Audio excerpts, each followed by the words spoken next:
Here we are at Calvine in the Scottish Highlands.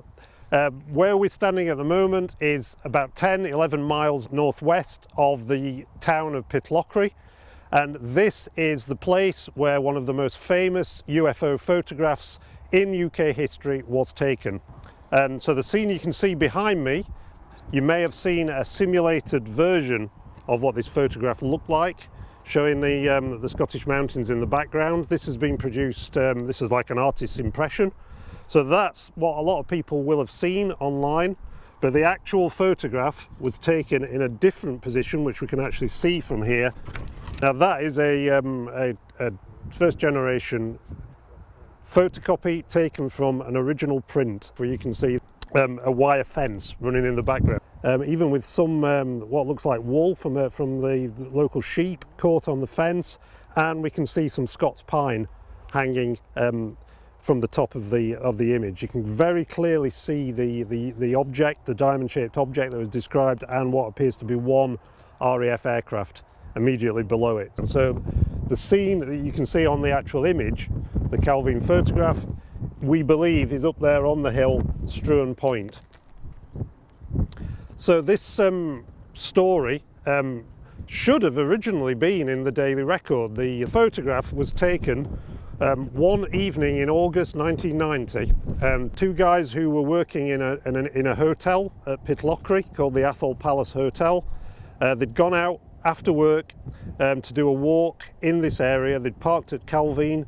They'd gone through a wood and over a fence, and when they were over the fence, they suddenly realised that there was a large diamond-shaped silent object hovering in the sky above them. And understandably, they were pretty perturbed at this, really scared. They ran back to the fence where the wood was, and as they were waiting, they heard the noise of a jet coming down the valley.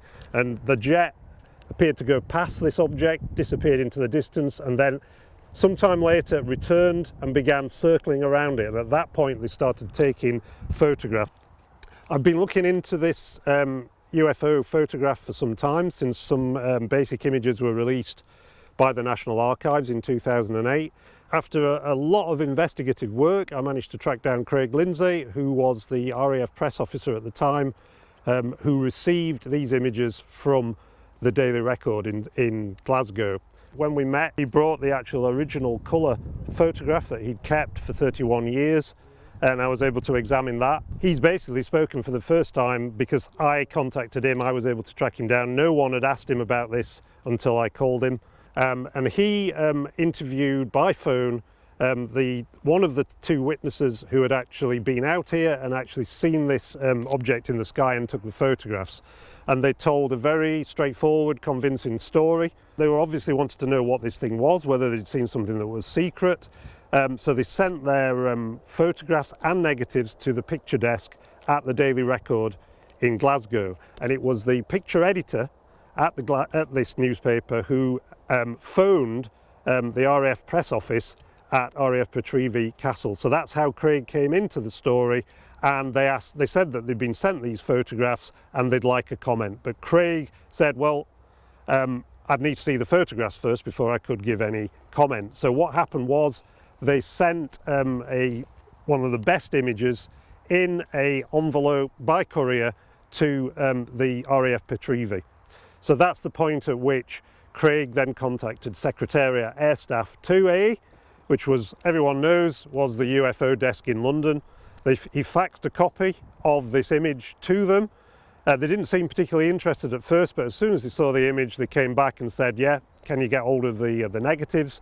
Can you speak to the men who saw this thing or claimed that they'd seen this thing? So that's the point at which he phoned them and found out exactly what had happened. And we finally, after all these years, are now getting to the truth about this photograph, but there are still many unanswered questions. We still don't know whether this was a genuine unidentified object or whether it was some kind of secret military technology that's still on the secret list.